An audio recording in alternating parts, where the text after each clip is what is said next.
See my micro. Hey, check. Yeah, I think my microphone's working now. Working a little bit better than a check. All right, good.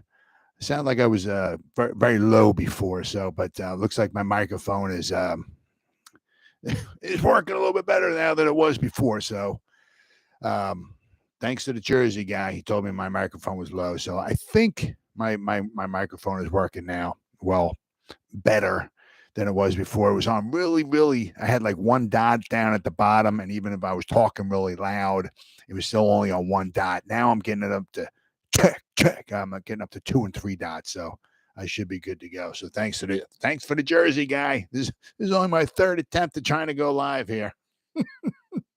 You got it. It's always something. Absolutely gotta love it. But let's jump right in. So now I'm half an hour late. I saw where are we at here? I got 3,000 tabs open up here. Nope. Where are we at here? Oh, we got the 5. Right? 5. The storylines. 5 big storylines. Heading into camp, which is what do we got? So soon to be Monday. So the 25th, which would be Tuesday. That's when the vets show up, and I'm not sure if they're going to be putting the pads on that day or not, but it should be good to go. I mean, Tuesday/Wednesday, and then guys were off and running. But I saw this article here. We got the is it Sports Naut, like astronaut, but it's Sports Naut. It says the 5 biggest New York Giants storylines heading into training camp. And of course, one of them, we all know, is the Saquon Barkley. How will the Giants handle Saquon Barkley's absence? Now, it says the biggest question for the team is how they plan on replacing their superstar running back, who accounted for nearly 28% of their yards last season.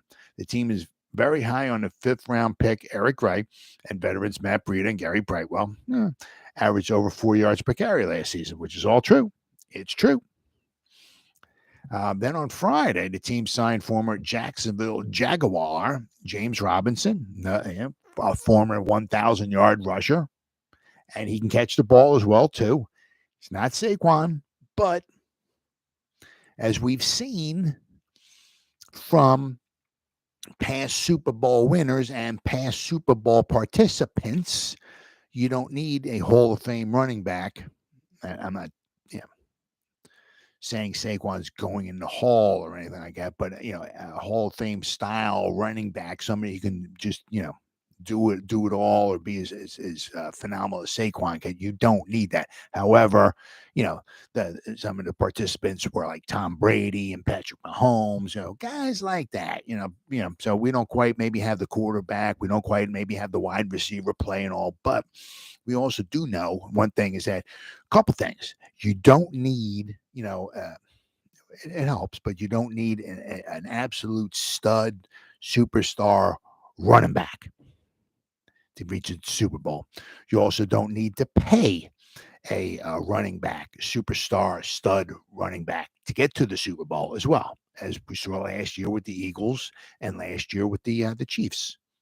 And if you look at the Eagles like this year, and I did it in my video last night, right? The Eagles with Howie Roseman, in his magical way. I mean, Howie Roseman, is constantly getting star-studded lineups for the Eagles. But if you look at his top 5 running backs, I think you add up their salaries together, the top 5 running backs, one of them is Mr. Swift too, but their salaries combined are $6.8 million. Now there might be some incentives in there and all that, but their base salary, $6.8 million. We're going to pay, Saquon, if he signs the tag, of course, 10.1. So, So it says that on Friday, team signed James Robinson. If Barkley continues to hold out, it will be interesting to see if one of these players emerges as the lead option, or if the team goes with a running back by committee, which is quite possible as well too. I mean, I like Breida. I'm very anxious to see what Gray can do. Very anxious. Hey, let's get Sean Corbin off the practice squad. Obviously, he's going to get some playing time in the preseason as well too. Very excited to see him. And Mr. Robinson, let's see what he can do. I mean, he's only been around since 2020, so he's still got a lot of tread left on the tire. So, as says traditionally, Daboll has gone with the committee approach during his time as offensive coordinator with the Bills. No running back carried the ball more than 188 times in a season. So, all right, then we got how quickly would Daniel Jones build a rapport with his new pass catchers? Yeah. I mean, well, I'll tell you what, he has a ton, an absolute ton of pass catchers. Let me tell you what. I mean, then they got Mr. Beasley. It's like it's almost kind of like who's going to make the team? Out of all the guys. I mean, they got like 15 wide receivers. What we have a lot of competition. We got a lot of guys. We don't have the dog, right? But we got a lot of guys, and it's almost kind of like who's making the team. Also kind of makes you think like when they went out and signed Cole Beasley, is that a little indication that maybe Wandale and Sterling Shepard might wind up on the on the PUP list to begin the season. But the team's biggest improvement from a season ago is the new pass catchers that general manager Joe Schoen was able to acquire this offseason. Obviously, let's not forget about. I'm talking about 15 wide receivers. And I forgot. That's Darren Waller, right? And that also it's Lawrence Cager, right? If we're talking receiving tight ends, you got Lawrence Cager, right? If we're talking run blockers, we're talking Sweeney. So, but I mean, between Cager, Bellinger, and Waller, and we have some nice options there at the tight end, position. So Shane was able to bring in Waller, Paris Campbell, working Jalen Hyatt will make the passing game more dynamic than it was a season ago. The question is, how long will it take them to build a rapport with Mr. Daniel Jones? Jones and Waller developed a good connection during OTAs, but training camp practices are much more intense and physical than padless afternoons in the spring, obviously, with guys wearing shorts and all that. And everything. At this point, we don't know if the team plans on playing Jones in the preseason, so they'll need to build chemistry in the training camp and during the joint practice sessions with the Lions. It's imperative that the quarterback is on the same page with his new receivers before the season opens. Yeah, absolutely. And see, that's one of the problems is that cutting down on the preseason games, that's one of the problems as far as also not playing your starting quarterback, or not playing them a lot in the preseason. Because I mean, a lot of especially you want the guys to work together. It's timing, especially like with the offensive line. I mean, going out there in the preseason and playing, one series and then bringing them, all right, guys, come on in. We don't want you getting hurt. Okay, yeah, that's true. But you also want them to build a rapport together too. I mean, and the only way you can do that is by having them play snaps. It's the same thing with Daniel Jones.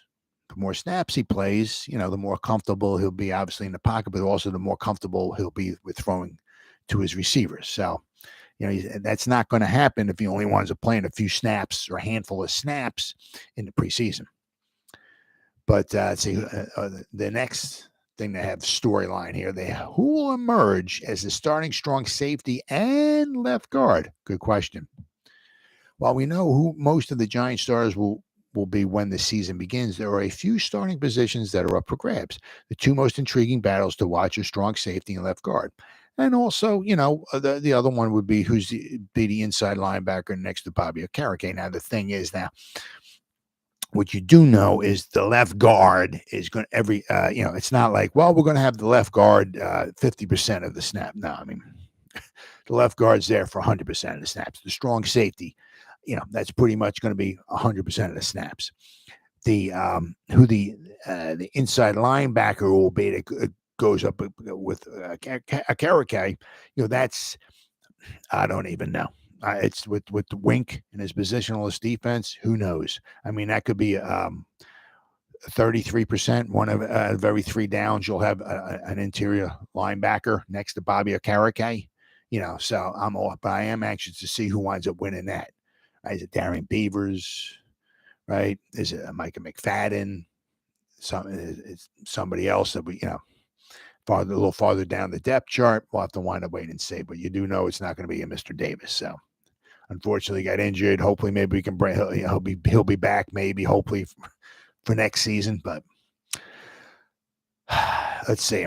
So losing Julian Love, their leading tackle a season ago for the free agency, leaves a huge void in the defensive coordinator Wink Martindale's defense. Currently, it appears that either Jason Pinnock, Dane Belton, Bobby McCain, or converted safety Nick McLeod, don't forget about him, will have the best chance of replacing Love. Each practice session and preseason game will help determine who will be the starter. The battle for the starting left guard will come down to Ben Bredeson, Joshua Ezeudu, and Shane Lemieux if he can stay healthy. Ben Bredeson appeared in 11 games and started 8 of them, and likely has the inside track on being the starter. But if not, he'll be at least some decent depth at Bredeson. I'm sure they're kind of, I don't want to say they're pulling for Ezeudu, but they did draft him in the 3rd round. And when you draft a guard in the 3rd round, you have visions upon him being a starter, not a depth piece. So, but the team feels that Ezeudu, who was the 3rd round pick in 2022 draft, 67th overall, mind you. So, I mean, you're looking at 67th overall. We're talking an early 3rd round pick. So when you draft a guard number 67, you have visions of him becoming a starter.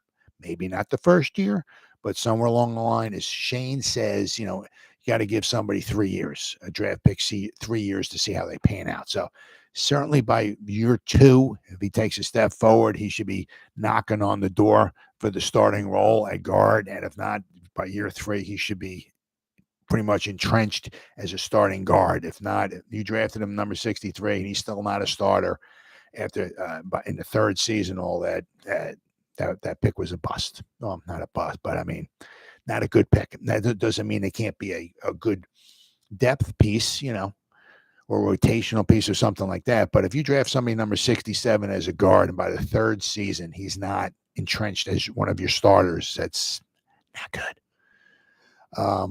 Let's see. Actually, Ezeudu has made huge strides and will make. They're hoping. They seem to feel that Ezeudu will make huge strides in year 2. Lemieux will need to have an impressive summer and stay healthy if he's going to supplant Bredeson and Ezeudu on the depth chart. I mean, I ain't got nothing against Lemieux. It's just so freaking frustrating. The guy can't even. I mean, the guy played over 3,000 snaps in college, and the guy can't even make it through a training camp without being injured, basically having his whole season be done. It's just rather frustrating. And they said, can New York's top 3 draft picks adapt quickly to the speed of the NFL? Says the biggest reason why many New York feel New York has closed the gap between themselves and Dallas and the Eagles is their first 3 picks in the draft. Corner Deontay Banks, Michael Schmitz, and receiver Jalen Hyatt were seen as some of the best prospects at their position heading into the draft. For the Giants to come away with all 3 players in areas of need, which is huge, is the reason why the team is at such a high draft grade by many analysts. And that was the one thing, is that not only it's like, taking the best player available, so to speak. Well, it was a running back, so we took the best player available. Well, we have Saquon Barkley. So we took the best player available in round 3, which happened to be a running back. No, I mean, these happen to be positions of need. We needed a nice wide receiver, young wide receiver who can possibly become a stud, fast wide receiver. So good pick. We needed a center since the year 1748. We've needed a center for the past 3,000. We've needed a center. And what do? We got a center. Yes. And since we lost James Bradberry, we got Adoree Jackson. So we basically really could use a cornerback, a top cornerback. And not only, especially for this season, but if we don't re-sign Adoree Jackson next season, we're going to possibly need another cornerback. So So the 3 top picks that they took were absolutely huge. Absolutely huge. And then, of course, we got Gray, you know, and then we got Javarius Owens and Trey Hawkins and Jordan Riley as well, too. But, I mean, Hawkins and Owens, some good competition / depth, hopefully, in the defensive secondary. That could wind up really paying out, especially if those guys don't maybe become starters. They can be at least maybe contributors, but also they can be contributors, especially on special teams, which just might, make other guys, expendable. So, let's see here. However, sometimes it takes a while for rookies to get acclimated, which is true, to the speed and physicality of the NFL game, which is true. And not only the speed, the physicality, but the length of it. I mean, and I get it. Alabama, they play 12, 13 games, and they have a couple playoff games and all that too. So, I mean, they're playing a lot, but in the pros, it's like, it's a long thing. The training camp, and then of course you got the 3 preseason games, you got 17 regular season games, and of course, hopefully we make it to the playoffs. I mean, you look at last year, it was 19 games plus the preseason game. So you're looking at 22 game schedule. So the length of it just can wear you down, especially if you're not prepared or used to it, or it can really wear you down. The guys, they can hit, they say the rookie wall, I guess, or whatever it is, right? Banks and Schmitz will be starters when camp opens, and Hyatt will be more of a prominent role as the season progresses, which is true. If these 3 can adjust to the NFL game and play at a high level, it will bode well for the team in their pursuit of making the playoffs for the 2nd year in a row. Oh, yeah, absolutely. Yeah. And since we're Sterling Shepard and Wan'Dale Robinson landed on the PUP list, which kind of makes you think there's possibility, since they wound up bringing in, Cole Beasley. This is one of the reasons New York's passing game was ranked 26th in the league, 185 yards per game. Whew. We need to do better. Is the fact that Sterling Shepard and rookie Wan'Dale Robinson were both lost for the season. Shepard's injury occurred in week 3. Wan'Dale's injury occurred in week 11, which kind of makes you think that Wan'Dale could wind up on the, start the season on it, because at week 11, right, compared to week 3, that's a couple of months right there. There was optimism that both would be ready for the start of the season, but now that's in question after the team signed Cole Beasley to a 1-year deal on Friday. Beasley is a shifty slot receiver. Yes. And is familiar with Daboll's offense for their time together in Buffalo. You have to wonder if Beasley's signing is an indication that Shepard and Robinson might start the year on the PUP list. But at least now the team has the depth to prepare for such a scenario, which is true. Absolutely true. How many slot receivers do we have? Oh, how's my can you hear me? I mean, it seemed like I turned it up. It seemed like I don't know what the heck happened to it. Yeah. What on earth? Yeah. Oh, good. Okay, good. I don't know.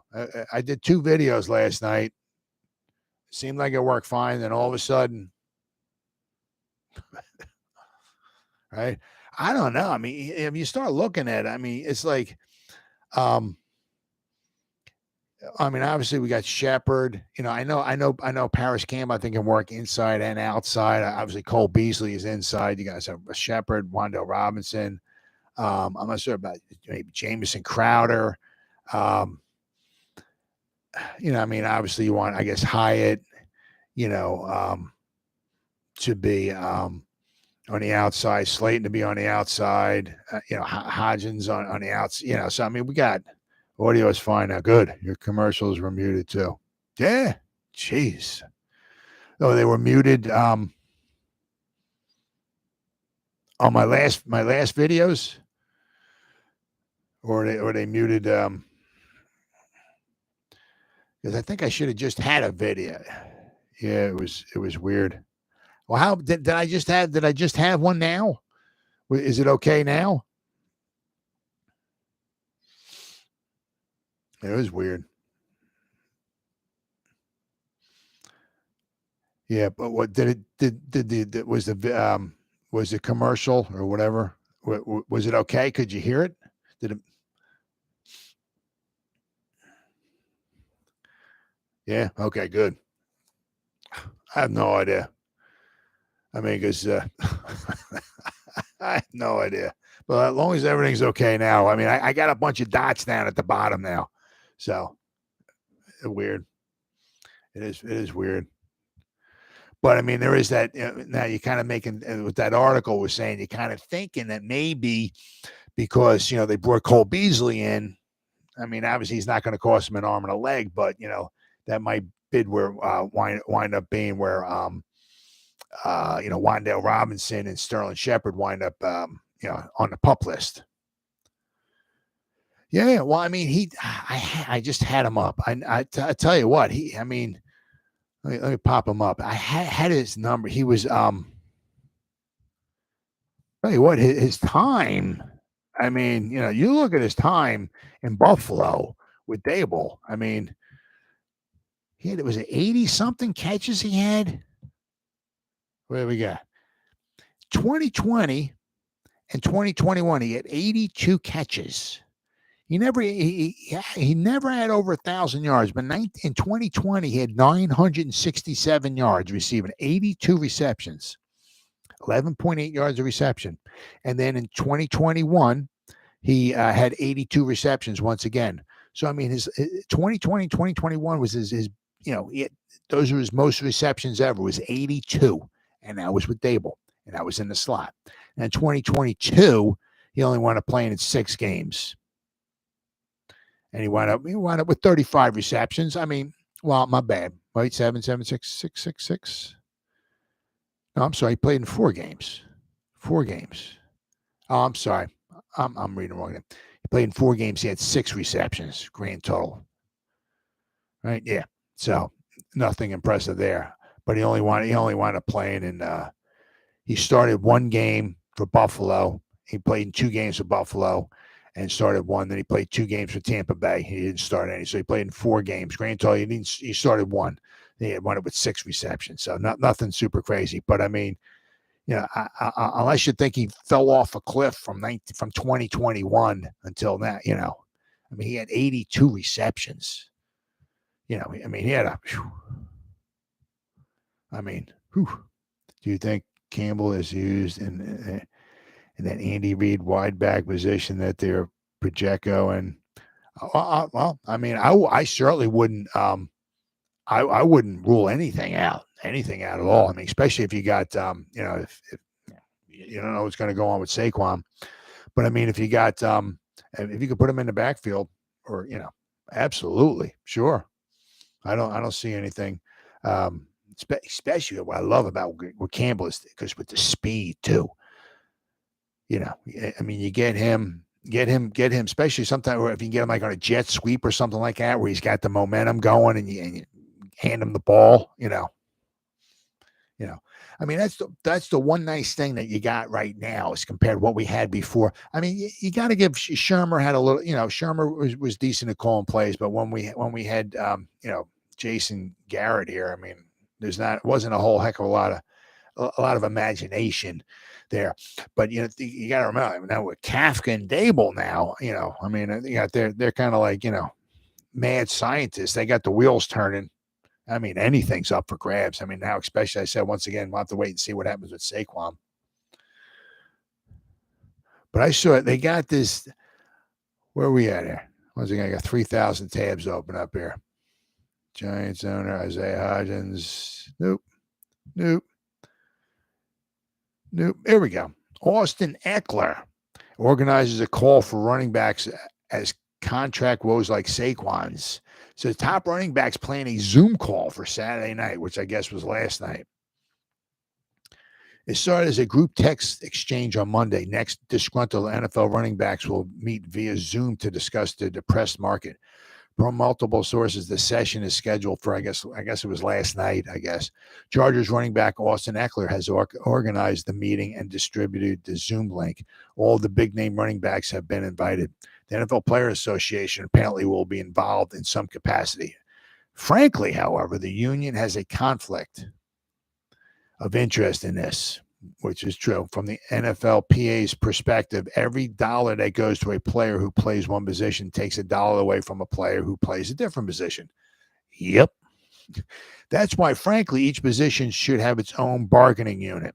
It says, likewise, NFLPA President J.C. Tretter recently offered less than ideal advice for running backs who hope to create leverage. It says the group needs leadership in the form of someone who knows the market for running backs, understands why it is depressed, has concrete ideas for improving the situation, and is committed to enhancing running back pay, even if it means, for example, quarterbacks getting less. Well, see, that's the problem. That's the problem. It says there's one way the union can spearhead this effort without robbing Peter to pay Paul. The best idea, first hatched by Chris Sims while we're discussing Eckler's situation earlier this year on PFT Live, is to create a league-wide fund that pays running backs as they go for playing time, rushing attempts, rushing yards, receptions, receiving yards, and touchdowns. This will supplement the bargain basement rookie deals under which most running backs are working when they are doing their best work.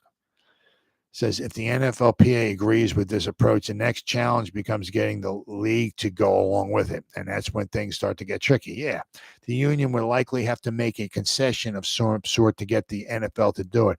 That concession affects players who don't play running back. Why would those players want to make a deal? It's a really, really tough situation. Says, thus, there might be no good solution for the specific problem. At least the running backs are trying to come up with one. Hopefully someone will recommend a strategy that makes their situation better, not worse. But, that's the problem is that, unless, what do we got? Well, quarterbacks in the 80s led by Boomers and formed their own union called the Quarterback Club, Boomer and Marino. As smart as a Garrett as a football USA. Yeah. That's the problem. It's, they can do something like that. Their problem is that, the way it's set up is that with the salary cap is that, if and it's, that's, all the guys out there are trying to make as much money as they can. And, if you're going to start making it where, the running backs make more money, well, then that means the other positions are going to make less money. And, a lot of guys ain't going to be in for that. The only way, it's very, very tough situation. The running backs can just basically say, okay, well, we're not going to play. Okay, well, you're not going to get paid. And there's 17 trillion running backs out there who are, there's some decent running backs out there. It may not be some Saquons out there, but there's some decent running backs out there who could play football, who would wind up playing very cheaply. It'd be almost impossible. You can have all the running backs walk out and just not play, but that means none of them are going to want to making any money. The running backs leverage is hurt. How many pure fullbacks? Well, now they got fullbacks / H-backs, whatever you want to, it's like, the fullbacks are kind of like a dying breed. Yeah, it's changed. There's no, lead blockers anymore, wide back. It's really changed. Things have, it is what it is. It's a beautiful sport, this, that, but it changes. As I said, what Drew brought up there, how many fullbacks are out there anymore? Right? There's only so many fullbacks left. As I said, they got to the H-backs or whatever. Tony Page will be no more. It's a real shame.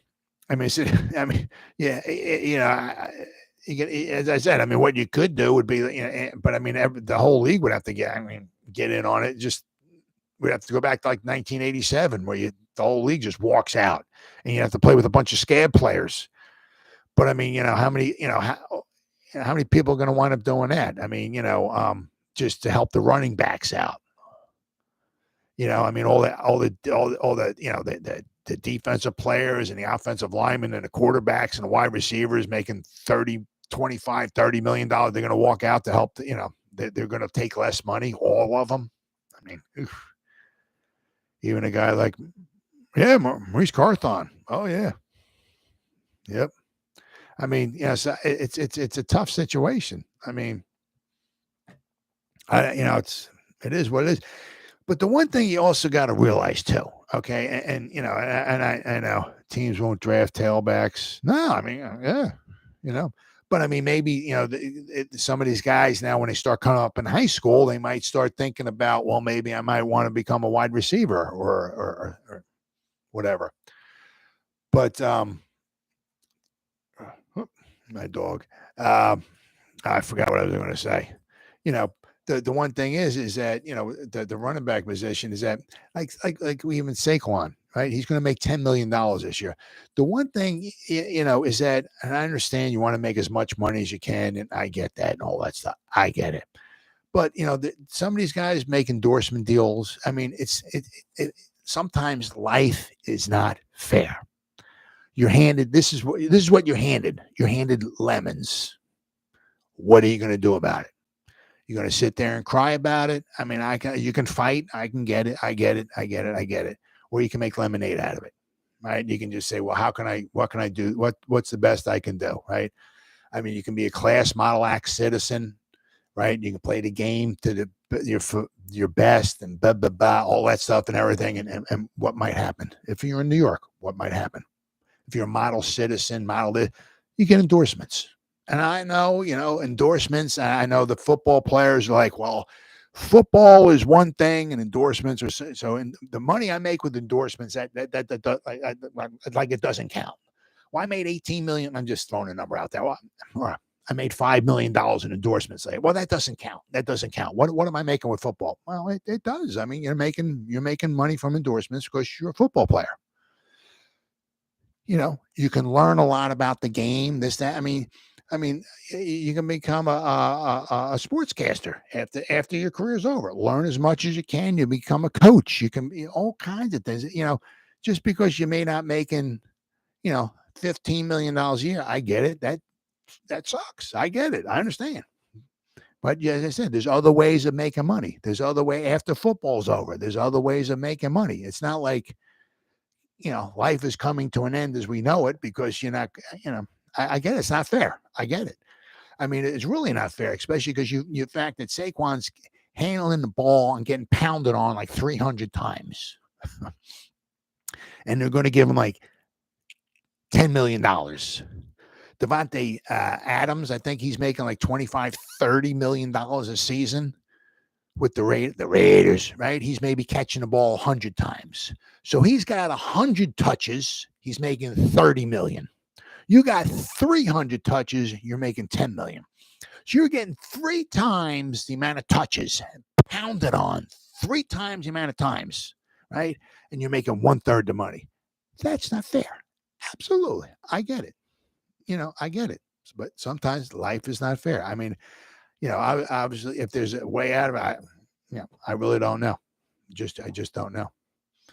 Hopefully, maybe as the salary goes up, maybe their salaries will start maybe going up a little bit. But it's evolving to like a passing league. It is. I mean, it is what it is. And as they've it's the idea. It's to win the game. It's to win a Super Bowl. It's a copycat league. So when these other GMs are looking, well, we don't need to spend $20 million on a running back to get to the Super Bowl. Interesting.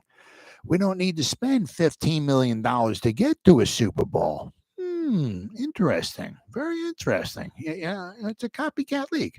Well, they're getting to a Super Bowl or they're winning a Super Bowl, or you look at the last 10, 12 the teams that won the last 10 or 12 or whatever Super Bowls, look at the running backs. Look what their starting salary, their salary was for the winning team's running back.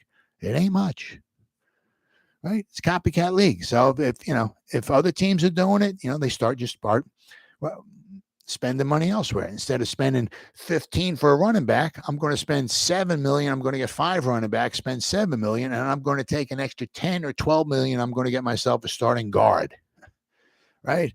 Or I'm going to get myself a stud wide receiver. I'm going to, because it's a shame. It really is a shame. I mean, I was kind of hoping. I drank my way out of that profession back in the 90s. I would say, no, I haven't. Team without a good quarterback will start pounding the rock again, have success, and it will reset back to, hey, it could.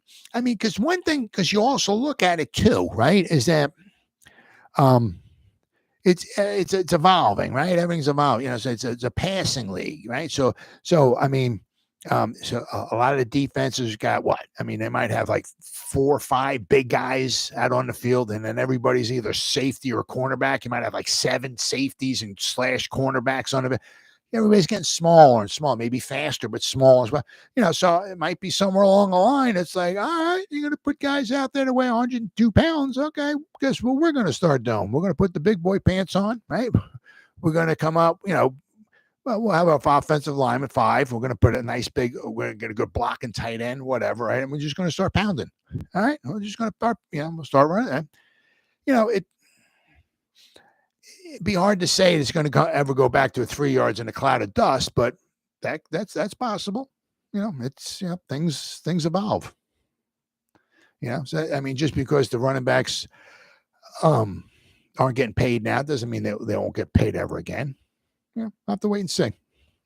But very, very interesting. I mean, I feel bad for Saquon, really. I mean, all the running backs, because basically they're really probably getting screwed. I mean, they're touching the ball a lot and they're getting paid, especially with all the money's getting thrown around out there. It's an absolute shame. Then with that, I saw, Mr. Mara, good old John Mara. Gotta love the guy. He actually he wrote a letter to a lifelong fan, and obviously his father Wellington used to do the same thing too, who complained about all the night games the Giants were having.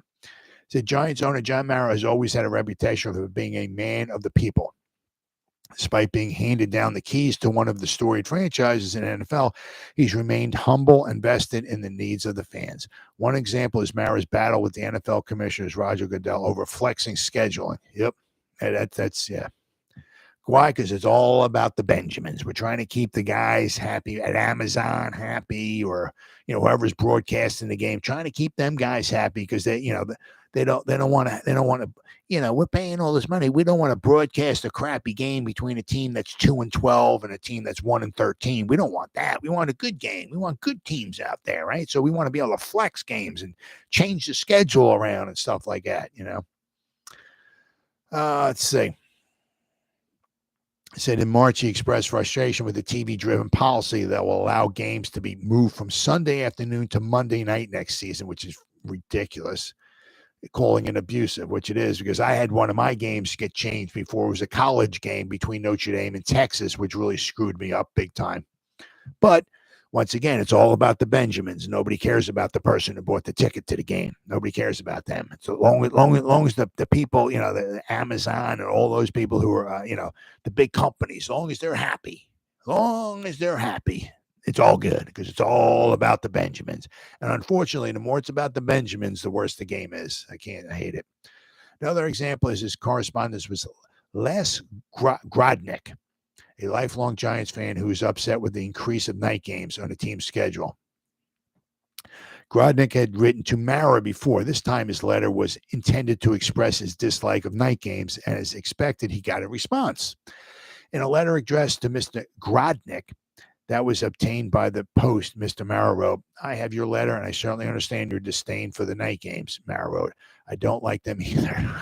On the other hand, which is true, if your team is playing most of its games at 1 o'clock in the afternoon, it usually means you're not doing very well, which is true. If you're doing well, they want to see you on prime time. So what other owner of an NFL team or any professional sports team, for that matter, does this? Mara concluded this letter by imploring Grodnick to attend games in person, regardless of the time. Apparently, this is a practice passed down from his father, Wellington Mara. Look, Wellington always answered every letter, Grodnick said via the Post. No matter if it was a 5-year-old kid telling him, "You stink," he would answer the letter, and John follows the family tradition, I guess you could call it. So, it says, "I call it humility. It doesn't take much to show your appreciation to loyal fans. Other pro sports franchises should take note." Absolutely. Yeah, I mean, that's one thing I always like about Mr. Mara, and Wellington and all. Very, very classy. There, Yeah, Tish as well. Yeah. So, I mean, I'm very, happy to see that. And I appreciate it too, because I told this story before. Man, what the heck was it? It was 2015 and 2016. I think it was, or 2016 and 2017. It was one of the other. Well, anyway, Notre Dame and Texas were playing a home and home. I like Notre Dame. That's my team. My son, I don't know why, he likes Texas. He grew. I don't know. No idea why. But that Rose Bowl with I think it was the Rose Bowl with Vince Young against USC. That was one of the greatest, most exciting freaking college football games I ever saw. Anyway, but Notre Dame played the first game at home against Texas. Everything went. We went up to Indiana, South Bend, and all that. Everything went off without a hitch. Everything was just fine. Notre Dame kicked the rear ends. It was even better. What we got? The Maras never forget where they came from. Yep, Irish bookies. Oh yeah, Irish bookies. I like my gray. Yep. But the second season, when it was home and home, when it was time for Notre Dame to play in Texas, the game was scheduled for Saturday. I booked a flight for us to come home Sunday. I booked a hotel for us to be there Saturday, to come home Sunday. You get everything. Now, thankfully, the ticket that was good for Saturday was also good for Sunday. So, I mean, if you had the ticket, you were good. The problem is that, as I said, I had to leave to go to the airport. So my wife had to change what she was doing, this, that, and the other thing. I said, I had to change the hotel reservations. I had to change my flight and all that stuff because I didn't even know about it. My son told me about a week or 10 days before. He's like, Dad, the football game, college football game, it's on Sunday night, Dad. You know that? And I'm like, Jeff, come on. It's college. Saturday. It's on Saturday. Stop smoking what you're smoking, son, and it's Saturday. He's like, no, Dad, you might want to check ESPN or whatever it was. It's on Sunday, Dad. I'm like, are you kidding? What? Because I guess whatever it was on Saturday night, I guess, because it was, I think, opening. It was the first weekend. So I guess it was not in conflict, but there might have been a couple other really good games on. Well, it's Notre Dame. And, Notre Dame's got a huge following. So instead of Notre Dame competing with some other, I forgot what other games were on Saturday night, they moved it to Sunday night. There's not many college football games that are on Sunday night, right? But, of course, it was the first weekend. It was the weekend, I think, just before football started. So they moved it to Sunday night, and I think it might have been the only game on, right? The only game in town. So obviously the big people up, NBC, whoever had it, they were all happy because they got a huge following, people watching the game and all that. But I had to call up. I had to change my hotel reservation. I had to call, and somehow I had to get it from one flight, and I had to change it, and I had to drop that flight, and had to go on another flight. And it was. So I had to change the flight I was going on, and change the flight I was coming back on. I had to take another day. I had to take a day off from work because we were going to leave. I think after we were leaving, I wasn't have to take a day off from work because I was going to leave like after I got home Friday, I think it was. Then we were going to fly there, and we were going to get there Friday night, be there Saturday, and come home Sunday, right? But now it's the game. By the time the game got over Sunday, I was going back to the airport, to the hotel, and I was going to leave Monday. So now I had to take a day off from work. So I lost a day's pay, and it was just because it's all because of that. So I pretty much screwed over. I mean, thankfully we got to see the game. It was a great game. Notre Dame lost in overtime. Very exciting game, but I got screwed over because it's all about the Benjamins, right? Flex schedule. Yeah. It was the first weekend of college football. I think it was maybe it was 2016, whenever Notre Dame played in Texas, first week, because it was the week before pro football started. So that's why they were able to flex it till Sunday night. If it was during the regular season, it was week 5 of the NFL. They're not flexing it to Sunday night. That's not happening. It would have stayed on Saturday. But because it was the opening weekend, they could put it on Tuesday night if they wanted to. But I'm glad my son found that and told me. I think I had it was about 10 days before the game actually played that I found out about it. And I'm like, wow, this is great. I never even knew they did that, but I found out they did that. Yeah. So two major schools, big bucks. Absolutely. So they had their own Sunday night all to themselves. Primetime TV, whatever. The game started at 6, 7 o'clock in Texas. So I guess it was like 8 o'clock on Eastern time, all to itself. Notre Dame, right? And then Texas, right? It was a great game. So I think it was NBC that they had it because they were covering Notre Dame. I'm sure they were very, very happy. Oh, yeah. Big ratings. Oh, yeah. I'm sure things worked out. Very, very happy for them. Yeah, but I mean, I said that was the first time that ever came to my attention. Absolutely unbelievable. And then I saw this. I mean, good old good old Isaiah Hodgins. I'll tell you what, man. Have you seen his ankle before the game? I mean, my goodness. Before the game, he played the wild card game against the Vikings. I mean, holy cow. I mean, if you see his ankle, it's blown up. I mean, wow. It said Isaiah Hodgins embarrassing the Vikings defense just got even more impressive. It says the young wideout is hoping to have a big season there. But his posted epic performance for his Vikings in the postseason. One of the best stories in 2022 was Isaiah Hodgins. After being released by the Bills, the Giants quickly claimed him. He arrived at East Rutherford with low expectations. He set expectations out of the water, become a top target for quarterback Daniel Jones. Hodgins saved his best game for the NFC wildcard round with 8 catches, 105 yards, and that one touchdown, like basically right in the middle of the end zone there. And then he threw the ball at the back wall. Would you believe if you were told Hodgins played that game with a slight fracture in his foot? I mean, you look, his foot's all swollen up. It's black and blue. You can't even see the guy's ankle.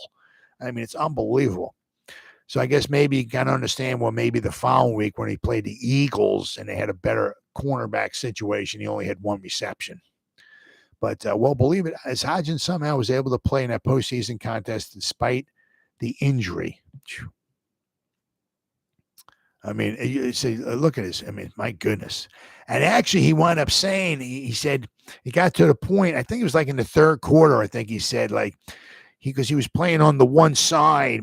He said if they wanted him to plan, maybe make an in cut, right? He said he was going to maybe have to switch sides because his foot was hurting him so bad that he wasn't able to plan on that to make an in cut. So he's talking about maybe possibly having to play on the other side where he had his good foot where he could if he had to make an in cut. They said Hodgins was playing with a small fracture versus the Vikings. Most of us wouldn't even be able to walk to the end of the driveway with our foot looking like that. For Hodgins, he wasn't going to let anything prevent him from helping his team post an upset victory over Minnesota. Hodgins is back with the Giants. Let's see here. Fans are thrilled about the additions of Darren Waller and Campbell. Yeah. So, I mean, I think it was like Friday.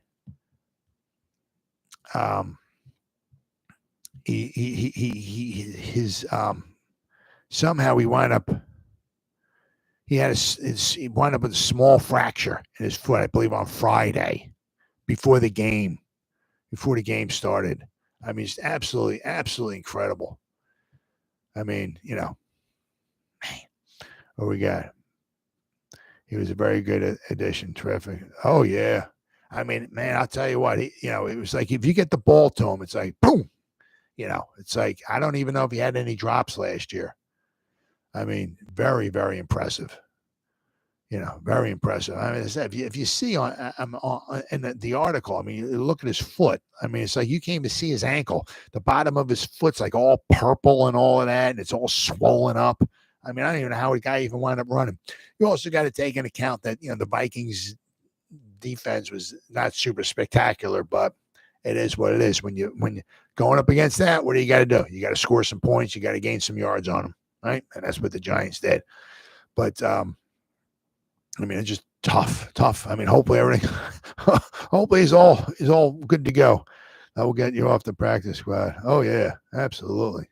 I mean, yeah. I mean, I want to be, you know. And I said once again, that's another one of the Giants' dilemmas. I mean, you got somebody who's probably not a one, but I mean, you know, it's like, wow. I mean, you say you look at all the guys we do have. It's like, who's going to make the team? Who's not going to make the team? Who's going to go on the practice squad? I mean, we're going to have to let some guys go because on the practice squad, we're not going to hold.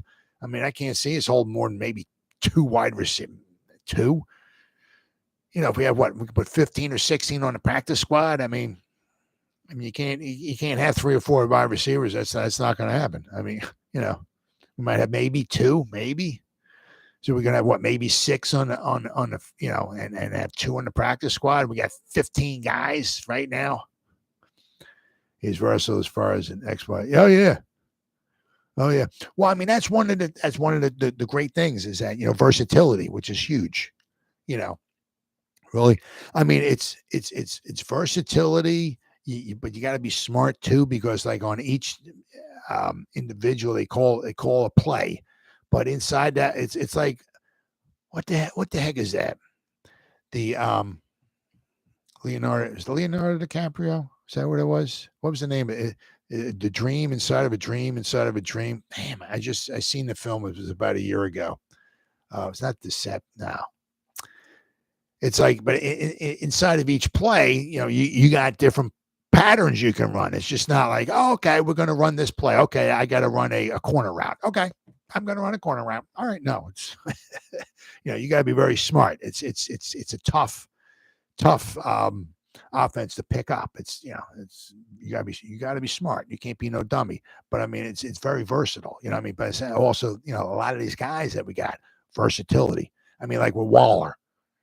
You know, Waller's just not going to line up in line. I mean, heck, we can put him out wide. We can put him in line. Heck, we can put him in the backfield. We can put him in the slot. I mean, could you imagine putting him in a slot and somebody can't get a shove, you know what I mean, right off the line of scrimmage, right? I mean, you know, so we a lot of versatility, which is something that the Giants need because, I mean, the Giants don't have that one guy.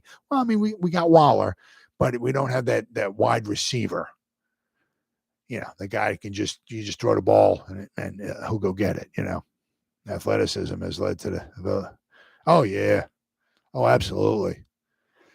Oh yeah. I mean, the more you can do, obviously, the better. You know, I mean, it also sometimes it's kind of like if you're a good enough athlete, they'll find something for you to do. I mean, it's not like, well, he's not very good at a wide receiver, so we'll just cut him. You know, I mean, a lot of what you hear is also you don't give up on talent. You know, and you find certain guys are just freaks in nature. I mean, you're crazy if you let certain guys go. You know, think more of Kansas City scheme than Buffalo. Yeah, I mean, you let certain guys go, you're just crazy. Yeah, I mean, like a Darren Waller. I mean, how many guys like that are there built on the face of the planet? You know, but I mean, also I said also these other guys with the speed too, which is, you know, you know, should be very, very interesting. You know, it's going to be very, very, very interesting because tomorrow's.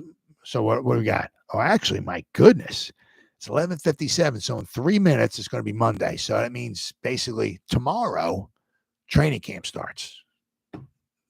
Absolutely crazy, and we, you know, a lot of good, interesting stuff. Gonna start boiling down. It's gonna be really interesting. Let's hope we don't hear any injuries, right? But guys, we're pretty much almost off and running. Well, it's been 54 minutes. This is my 3rd try at this this freaking video. I finally got. Hey, thanks, Jersey guys. Thanks for telling me about the volume. I would have been talking and talking and talking, and nobody would have been able to hear me, right?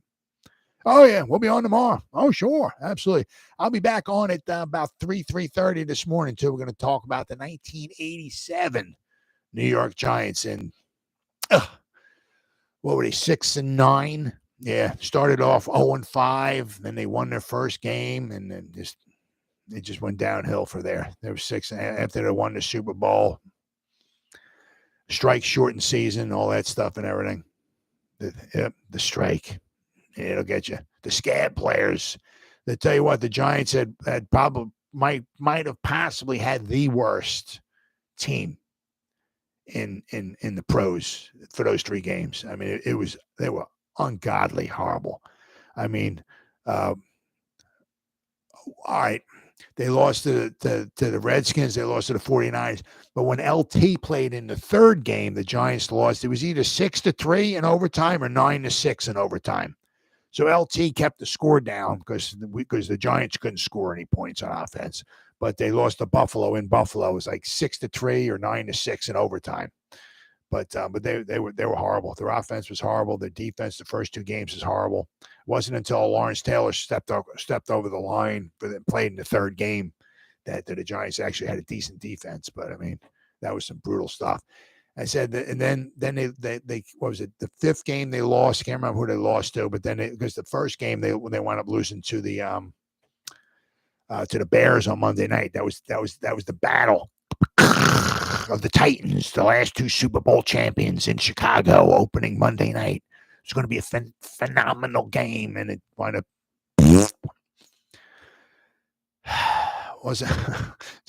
wasn't meant to be. It is what it is. But so that'll be about 3.